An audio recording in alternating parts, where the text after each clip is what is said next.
श्री विष्णु पुराण तृतीय अंश दूसरा अध्याय। सावर्णी मनु की उत्पत्ति तथा आगामी 7 मनवंतरों के मनु, मनुपुत्र, देवता, इंद्र और सप्तऋषियों का वर्णन।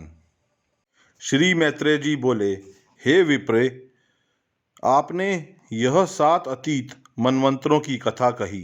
अब आप मुझसे आगामी मनवंतरों का भी वर्णन कीजिए। श्री पराशर जी बोले, हे मुने, विश्वकर्मा की पुत्री संज्ञा सूर्य की भ्राया है। उससे उनके मनु, यम और यमी 3 संतानें हुई। कालांतर में पति का तेज सहन न कर सकने के कारण संज्ञा छाया को पति की सेवा में नियुक्त कर स्वयं तपस्या के लिए वन को चली गई। सूर्यदेव ने यह समझकर कि यह संज्ञा ही है, छाया से शनैश्चर एक और मनु तथा तपती ये 3 संतानें उत्पन्न की। एक दिन जब छाया रूपिणी संज्ञा ने क्रोधित होकर अपने पुत्र के पक्षपात से यम को शाप दिया, तब सूर्य और यम को विदित हुआ कि यह तो कोई और है। तब छाया के द्वारा ही सारा रहस्य खुल जाने पर सूर्यदेव ने समाधि में स्थित होकर देखा कि संज्ञा घोड़ी का रूप धारण कर वन में तपस्या कर रही है। अतः उन्होंने भी अश्वरूप होकर उसके 2 अश्विनी कुमार और रेत सत्राव के अनंतर ही रेवंत को उत्पन्न किया। फिर भगवान सूर्य संज्ञा को अपने स्थान पर ले आए तथा विश्वकर्मा ने उनके तेज को शांत कर दिया। उन्होंने सूर्य को भर्मी यंत्र सान पर चढ़ाकर उनका तेज छांटा, किंतु वे उस अक्षुण्ण तेज का केवल अष्टमांश ही क्षीण कर सके। हे मुनिस्तम, सूर्य के जिस जाज्वल्यमान वैष्णव तेज को विश्वकर्मा ने छांटा था, वह पृथ्वी पर गिरा।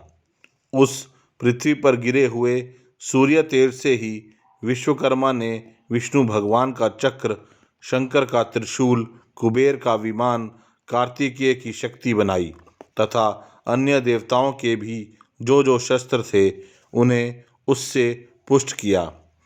जिस छाया संज्ञा के पुत्र दूसरे मनु का ऊपर वर्णन कर चुके हैं, वह अपने अग्रज मनु का स्वर्ण होने से सावर्णी कहलाया। हे महाभाग, सुनो, अब मैं उनके इस सावर्णिक नाम 8वें मनवांतर का, जो आगे होने वाला है, वर्णन करता हूँ। हे मैत्रेय, यह सावर्णी ही उस समय मनु होंगे तथा सुतप, अमिताभ और मुख्य गण देवता होंगे। उन देवताओं का प्रत्येक गण 20-20 का समूह कहा जाता है। हे मुनिस्तम, अब मैं आगे होने वाले सप्तऋषि भी बतलाता हूँ। उस समय दीप्तिमान, गालव, राम, कृप, द्रोणपुत्र अश्वत्थामा, मेरे पुत्र व्यास और 7वें श्रीष्य श्रृंग, ये सप्तऋषि होंगे तथा पाताल लोकवासी विरोचन के पुत्र बलि श्री विष्णु भगवान की कृपा से तत्कालीन इंद्र और सावर्णी मनु के पुत्र विरजा, उर्वरिवान एवं निर्मोक आदि तत्कालीन राजा होंगे। हे मुने, 9वें मनु दक्ष सावर्णी होंगे। उनके समय पार, मरीचिगर्भ और सुधर्मा नामक 3 देववर्ग होंगे, जिनमें से प्रत्येक वर्ग में 12-12 देवता होंगे तथा हे द्विज, उनका नायक महापराक्रमी अद्भुत नामक इंद्र होगा। सवन, द्युतिमान, भव्य, वसु, मेधातिथि, ज्योतिष्मान और 7वें सत्य, ये उस समय के सप्तऋषि होंगे तथा धृतकेतु, दीप्तिकेतु, पंचहस्त, निरामय और पृथुश्रवा आदि दक्ष सावर्णी मनु के पुत्र होंगे। हे मुने, 10वें मनु ब्रह्मा सावर्णी होंगे। उनके समय सुदामा और विशुद्ध नामक 100 देवताओं के 2 गण होंगे। महाबलवान शांति उनका इंद्र होगा तथा उस समय जो सप्तऋषिगण होंगे उनके नाम सुनो। उनके नाम हविष्मान, सुकृत, सत्य, तपोमूर्ति, नाभाग, अप्रतिमौजा और सत्यकेतु हैं। उस समय ब्रह्म सावर्णी मनु के सुक्षेत्र, उत्मौजा और भूरिशेन आदि 10 पुत्र पृथ्वी की रक्षा करेंगे। 11वां मनु धर्म सावर्णी होगा। उस समय होने वाले देवताओं के विहंगम, कामगम और निर्वाणरति नामक मुख्य गण होंगे। इनमें से प्रत्येक में 30-30 देवता रहेंगे और वृक्ष नामक इंद्र होगा। उस समय होने वाले सप्तऋषियों के नाम नीश्वर, अग्नितेजा, वशुष्मान, घृणी, आरुणि, हविष्मान और अनज्ञ है। तथा धर्म सावर्णी मनु के सर्वत्रज्ञ, सुधर्मा और देवानीक आदि पुत्र उस समय के राज्याधिकारी पृथ्वीपति होंगे। रुद्रपुत्र सावर्णी 12वां मनु होगा। उसके समय ऋतुधामा नामक इंद्र होगा तथा तत्कालीन देवताओं के नाम ये हैं, सुनो। हे द्विज, उस समय 10-10 देवताओं के हरित, रोहित, सुमना, सुकर्मा और सुराप नामक 5 गण होंगे। तपस्वी, सूतपा, तपोमूर्ति, तपोरति, तपोधृति, तपोधूति तथा तपोधन, ये 7 सप्तऋषि होंगे। अब मनुपुत्रों के नाम सुनो। उस समय उस मनु के देववान, उपदेव और देवश्रेष्ठ आदि महावीर्यशाली पुत्र तत्कालीन सम्राट होंगे। हे मुने, 13वां रुचि नामक मनु होगा। उस मनवंतर में सुतरामा, सुकर्मा और सुधर्मा नामक देवगण होंगे। इनमें से प्रत्येक में 33-33 देवता रहेंगे तथा महाबलवान द्विषपति उनका इंद्र होगा। निर्मोह, तत्वदर्शी, निष्प्रकम्प, निरुत्सक, धृतिमान, अव्यय और सुतपा, ये तत्कालीन सप्तऋषि होंगे। अब मनुपुत्रों के नाम भी सुनो। उस मनवंतर में चित्रसेन और विचित्र आदि मनुपुत्र राजा होंगे। हे मैत्रेय, 14वां मनु भौम होगा। उस समय शुचि नामक इंद्र और 5 देवगण होंगे। उनके नाम सुनो। वे चाक्षुष, पवित्र, कनिष्ठ, भारजिक और वाचावृद्ध नामक देवता हैं। अब तत्कालीन सप्तऋषियों के नाम भी सुनो। उस समय अग्निबाहु, शुचि, शुक्र, मागध, अग्निद्र, युक्त और जीत, ये सप्तऋषि होंगे। अब मनुपुत्रों के विषय में सुनो। हे मुनि शार्दुल, कहते हैं, उस मनु के उरु और गंभीर बुद्धि आदि पुत्र होंगे जो राज्याधिकारी होकर पृथ्वी का पालन करेंगे।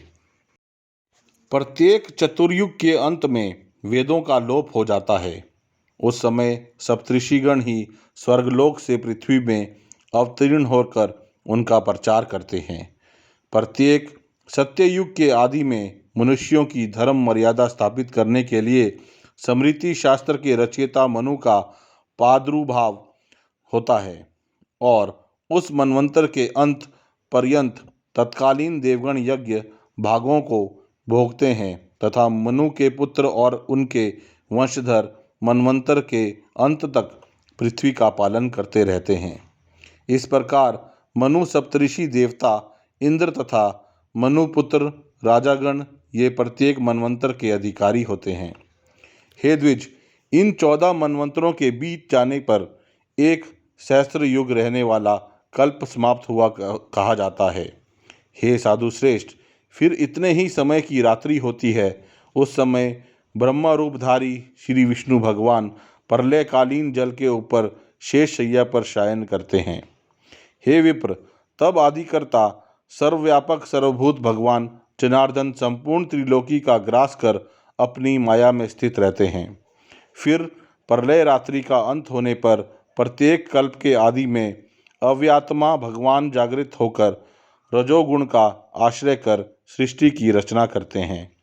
हे द्विजश्रेष्ठ, मनु पुत्र राजागण, इंद्र देवता तथा सप्तऋषि, ये सब जगत का पालन करने वाले भगवान के सात्विक अंश हैं।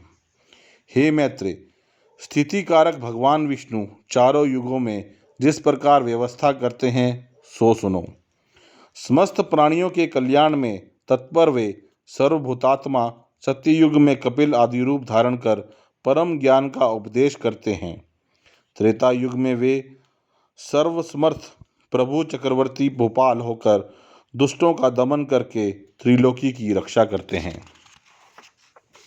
तदनंतर द्वापर युग में वे वेदव्यास रूप धारण कर एक वेद के 4 विभाग करते हैं और सैकड़ों शाखाओं में बांटकर उसका बहुत विस्तार कर देते हैं। इस प्रकार द्वापर में वेदों का विस्तार कर कलयुग के अंत में भगवान कल्कि रूप धारण कर दुराचारी लोगों को सन्मार्ग प्रवृत्त करते हैं। इसी प्रकार अनंतात्मा प्रभु निरंतर इस संपूर्ण जगत के उत्पत्ति, पालन और नाश करते रहते हैं। इस संसार में ऐसी कोई वस्तु नहीं है जो उनसे भिन्न हो। हे विप्र, इहलोक और परलोक में भूत, भविष्यत और वर्तमान जितने भी पदार्थ हैं वे सब महात्मा भगवान विष्णु से ही उत्पन्न हुए हैं। यह सब मैं तुमसे कह चुका हूँ। मैंने तुमसे संपूर्ण मनवंतरों और मनवंतराधिकारियों का वर्णन कर दिया। कहो अब और क्या सुनाऊं। यह था श्री विष्णु पुराण के तृतीय अंश का दूसरा अध्याय।